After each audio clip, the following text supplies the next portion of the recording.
neighbors, it's Brad here at eTrailer, and today we're taking a look at installing the Roadmaster Smart Diode Kit on a 2023 Jeep Grand Cherokee 4xe. When it comes to flat towing any vehicle, there's going to be 5 main components that are always going to be required, and you may have some extra pieces that you'll add in depending on the vehicle, but starting with the first component, it's going to be your base plate. And that's going to be the structural mounting point on the frame of the vehicle that allows you to hook up the rest of the components and safely tow it down the road. That connecting point between the base plate and the RV is going to be your tow bar. You also, just like pulling a trailer, have safety chains. So that way, in case of an accidental disconnect, it's still attached from RV to the vehicle. So we have our cables attached there.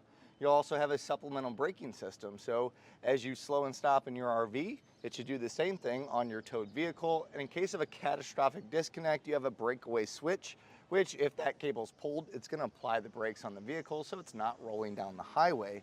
We also have diode wiring, and that's going to transmit the light signals from the RV to the taillights on the towed vehicle, giving you your running lights, your turn signals, as well as your brake lights. Now, on some different systems, if you have air brakes on your coach, you'll see we have this air cable, but all of your braking systems will have that breakaway switch. Now, on this vehicle, the other things that we wanted to pick up were smart diodes. So making sure that we have those to work with the variable voltage LED taillights is going to be key, and also a charge line that trickle charges your battery while going down the road. Long gone are the days of magnetic tow lights, and those just simply take the light signal from the RV via the 7-pole and run them to the back of the vehicle to allow you to have the running lights, turn signals, and brake lights. But with diodes, you can tap into your factory taillights, and that way you can utilize your factory lights just as you would those magnetic tow lights, giving you a nice clean look.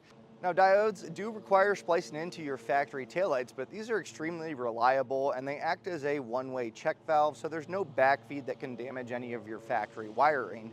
This kit does come with diodes for each side, as well as the wires to run it back, a 6-pole and an umbilical, so you should be able to get this all installed, plug into your 7-pole of your RV, and mimic those turn signals, brake lights, and running lights.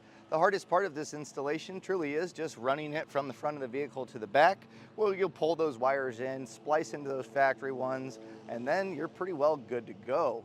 You don't have to be a wiring expert, so if you're doing this yourself, just follow along and I'll show you how to get it installed. This is something that I do recommend doing at the same time as the base plate. That way you can get your wires run extremely clean. And also, I'll show you a little bit of a tip just to help you along if you are having to tap into that braking system. But overall, this is a pretty easy install to do, and it looks really good once it's finished.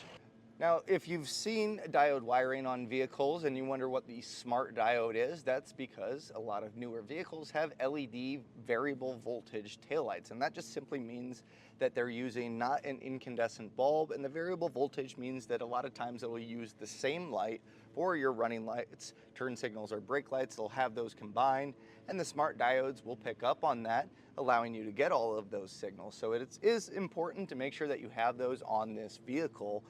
You'll see that it does come with that 6-pole, which is really nice. That's one of those components that you would need to normally pick up, but the fact that the kit comes with it means that's one less thing to pick up. Same with the umbilical. You get a brand new one here that allows you to go from that 6-pole to the 7-pole on your RV.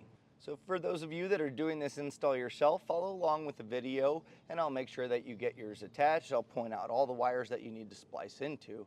But if this is something that's maybe beyond your scope, maybe you don't have the place to do it, the want to do it, or the tools to do it, you can use our dealer network locator to find a dealer close to you to get it installed.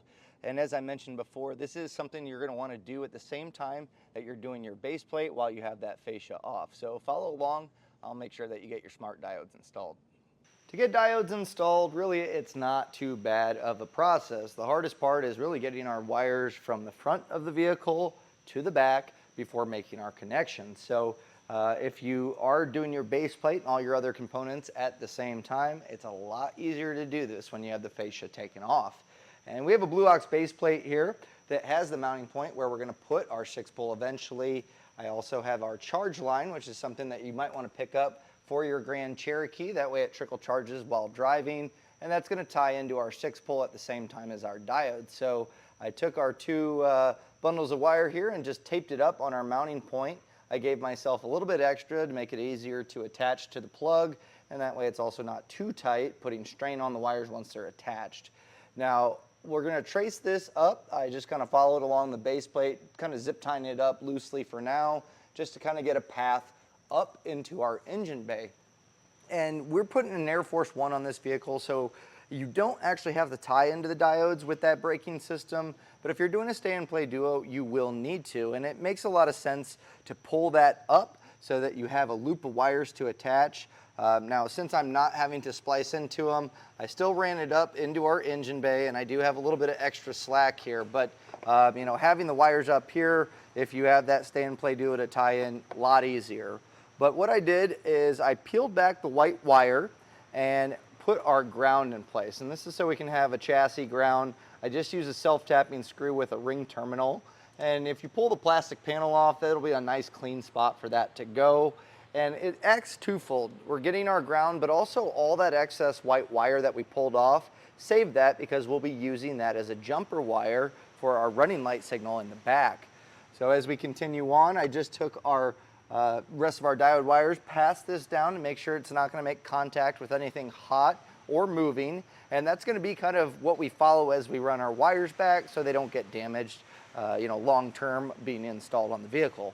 Our wire comes down right in front of the steering rack, and you should already have this underbody panel taken down if you did your base plate, so it makes it easier for access. And you may want to pull some of the other portions down. There's a whole setup of these that kind of interlock, but to make it a little bit easier to route, you might want to pull them down. But I just shot this back and then just made my way underneath. You'll see we have the boot of the axle. I just kind of kept this nice and low so it's not going to make contact. I zip tied it up along this panel and then made my way over to the side of the vehicle. Here you can see the wire that's going to rest on this rock guard or skid plate that is from the factory. I then fed my wires through the whole portion here, and it is a little bit tricky to feed that through, so if you need to, I would take you know, if you have a long stick or something that you can attach it to, tape it up, and then you can pull those wires through. It'll make it a lot easier.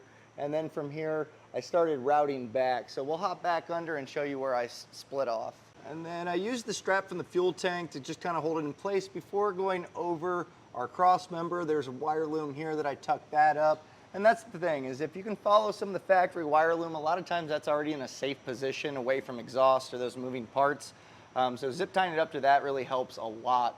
I then continued on, again, over the cross member, and at this point, I split my wires. So this is where you'll see yellow and brown, and then the green are gonna be separate. So yellow and brown, I just routed this over.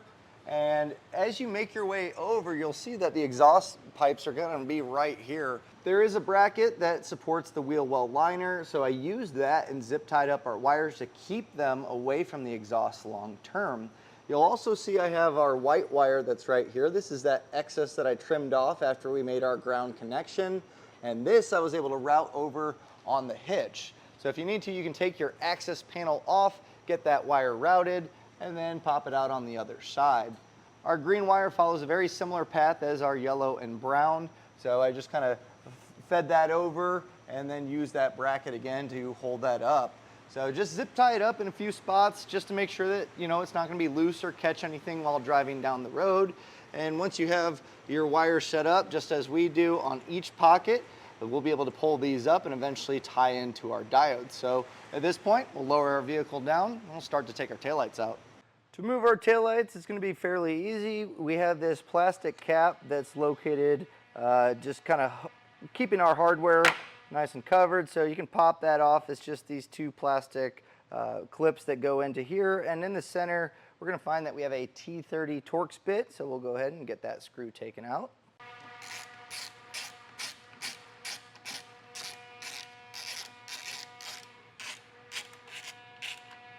And there's alignment tabs in the taillight that you want to make sure that you don't damage. So what I like to do to get these to pop out is just kind of wiggle it back and forth. That'll loosen up those connection points. And if it's built up with dust and dirt and debris, you can spray some soapy water in here, and a lot of times that'll kind of help that along. But with these, once I get this popped off, I'll show you exactly where those tabs are. So the tabs, there's 3 of them, and they go in at this angle. So as you're pulling this out, you kind of wiggle it loose. You can start to pull it this way, but you don't want to just pull this straight back. You run the risk of damaging these. So if you can, just kind of pull on this portion. If you need to, you can use a plastic trim tool, but you need to be really careful. You can chip taillights very easily. So just kind of wiggle it back and forth. You should be able to get this to pop out, fairly easy with time and patience. We then have our electrical connection. We're going to separate this. So we'll push back our locking tab and then push on the center of it, and then we can get that separated. We're going to go ahead and get the other taillight taken out and get to the same point because we're going to be tapping into these wires and eventually pulling ours up. The tape that they wrap the wires in is just going to be protection for them, but when we splice into the diodes by cutting the wires, we want to have it a little bit further back, and that way we can kind of have them tucked down here and the taillight will be able to go back in. So if you get this peeled back, just make sure you don't cut the wires, but normally if you get just a little cut, you can kind of unravel it. If you can get the loose end of it and start unraveling that way, that also works. But I'm going to peel this back at least a couple inches here so we have access to those wires. With our wires stripped back, we're going to be tapping into our yellow wire here on our driver's side. And so we'll grab one of our diodes and we can pull off the spade connectors as we'll be using these to connect our wires. And you'll find that there is a car out and car in, and the out is going to face towards the plug. So what we're going to do is cut the wire, put the spade connectors on, and then make the connection of car out and car in. So we'll just cut this back here. And these are very thin wires, so I suggest stripping back a little bit extra so we can bend those over. That way our spade connectors have a little bit more to bite onto.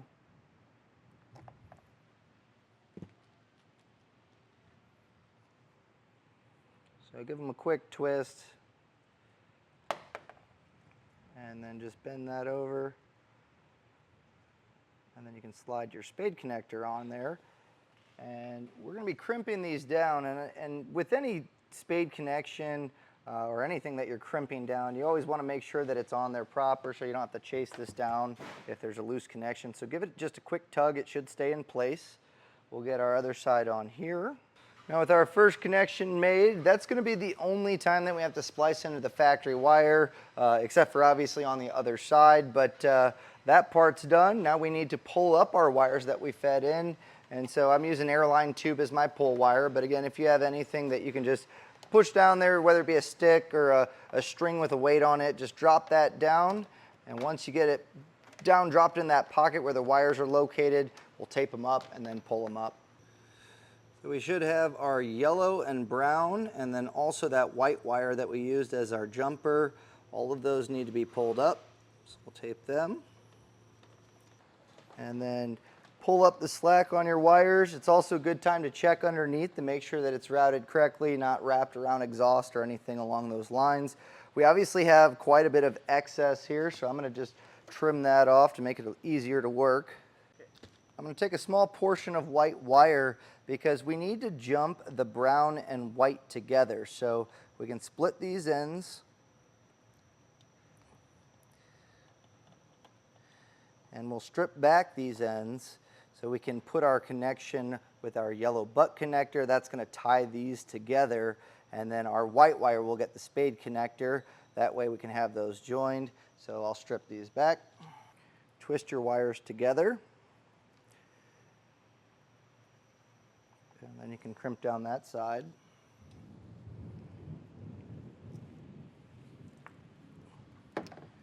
And then we'll make our jumper with our spade connector on the end.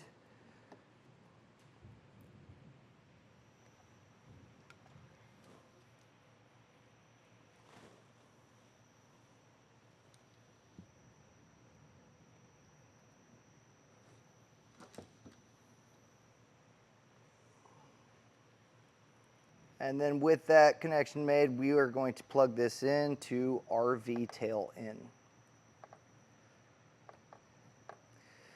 That leaves us with our yellow wire. We'll put our connector on there. and that's going to be RV brake in.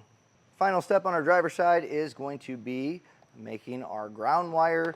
So included in the kit is going to be a small length of white wire and some extra ring terminals that we're going to attach to the spade, and then we're going to use the self-tapping screw to mount them in here to get a chassis ground. And I left this full length, so really I try to make sure that our wires are never, overstressed by being stretched too much. And as far as getting the self-tapper mounted up, really any of these spots, just tucked back, really just trying to make sure that the taillight still is able to slide back in. So I'll grab my impact, and I'm going to just kind of mount this somewhere in this pocket. Now, if you want to make it a little bit easier on yourself, you can mount it a little ways up or below the, where we took our Torx bit out, and it should still sit just fine when we get everything bolted back up. But this allows me to get a straight shot on with my impact, make it a little bit easier. Now, if you need to, you can also put a small pilot hole to get it started before getting this mounted. And with self-tapping screws, just make sure it's tight enough to where the ring terminal is not spinning around, but don't go any more than that because you don't want this to, strip out those threads you just made. So this is nice and solid. At this point, what I'm going to do, I'm going to wrap up my wires with electrical tape, and that way they're kind of protected from water getting in here, but also it creates a nice little wire strain for all of it, so they're not going to get pulled out long term. So I'll wrap that up and then show you how it looks. I've wrapped this up. There's also a double-sided adhesive on the back of the diode, so if you do want to peel that off and mount that to a spot where this is still able to be plugged in, by all means. So I'm just going to test to make sure that I'm able to do that. So we'll plug our taillight back in. And I think right about here, I'm able to stick that in, and our taillight should still be able to go back in with no problems.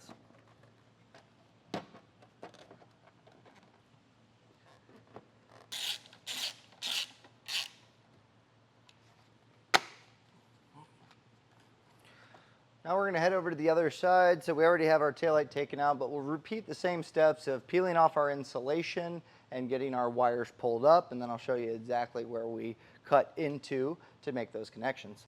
Our passenger side is very similar, and what's nice is the colors actually correspond with the colors that we're running up. So instead of yellow from the factory wires that we're tapping into, it's going to be green.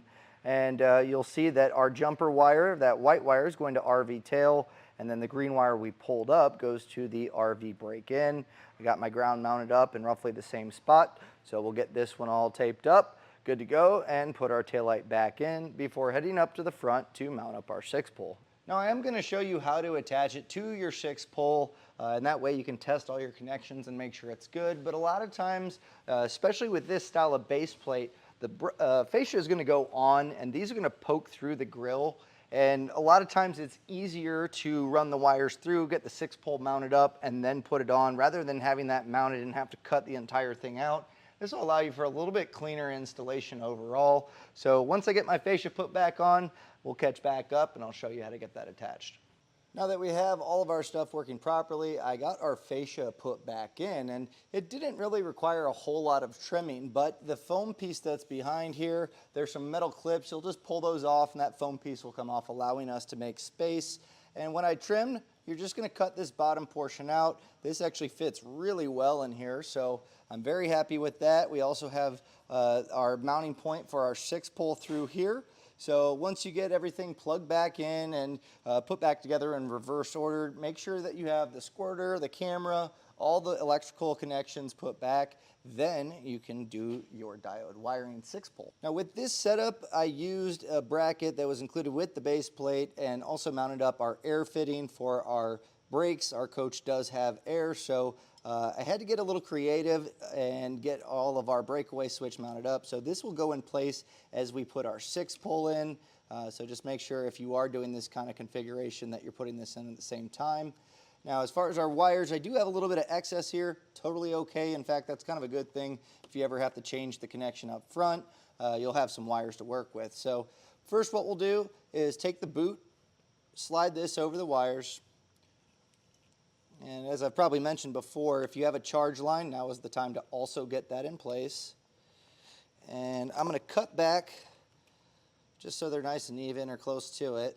I'll cut these all, and then I'm going to separate them and get them all stripped back. When you strip it back, this is generally a decent amount. In fact, a little shorter is even better. And this is just going to make sure that there's no exposed wires as we make all the connection, but also enough for our terminals to bite into it as we feed the wires in. So as we get these all stripped out, grab your 6-pole and a small Phillips head screwdriver. And on the back side of the plug, you'll find those small Phillips head screws. So with our connections made, our center taller post is going to be for our charge line. And just make sure it's not hooked up to power as you're doing that. You don't want to trip the circuit breaker. Then at the 12 o'clock position, it says TM for tail marker. That's going to be our brown wire. Next is GD, and that's going to be our ground, which is white. LT is left turn. That's going to be our yellow wire.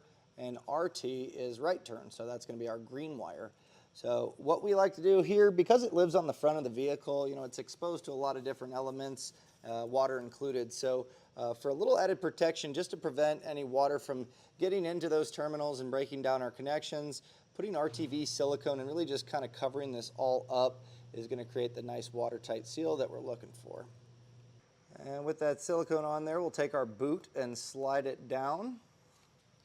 And going along with protection, I just like to make sure that everything's sealed up. So a little electrical tape I'll wrap around here.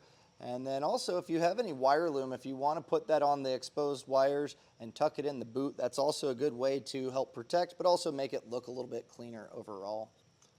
So now we can get our bracket in place and also our 6-pole. And this is going to go in place with a self-tapping screw on each of those posts. So get that lined up. And then we'll get these snugged in.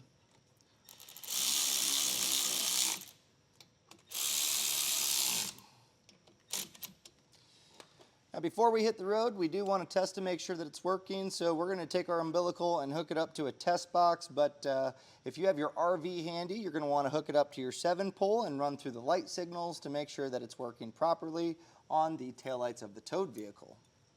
So when running through the light signals, make sure that you check your running lights, both of your turn signals, so we'll do the left first, we'll then do our right, and then finally our brakes. And that was a look and installation of the Roadmaster Smart Diode Kit on a 2023 Jeep Grand Cherokee 4xe.